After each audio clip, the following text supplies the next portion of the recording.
No niin, täällä Aurinke on taas. Nyt tässä on ehkä hetki aikaa kuvata tämmönen pikkuinen katsevideo. Ja niin, nyt mä oon täällä Viitasaarella ja täällä on ihan kivaa, koko päivä on ulkona. Nyt kello alkaa, onkohan täällä jos muualla. Kello alkaa olla jotain 6 vähän yli. On ollut koko päivän ulkona. Ja niin, alkaa olla vähän väsynyt olo ja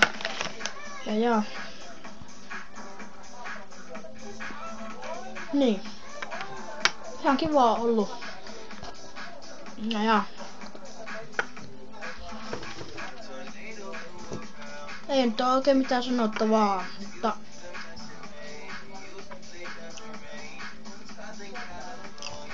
mutta. Niin. Kuvaan taas huomenna videoa. Niin. Kaatoin sitten meidän mökille. Siellä kuvaan videoa, mutta joo. Näemme sitten huomenna. Moro!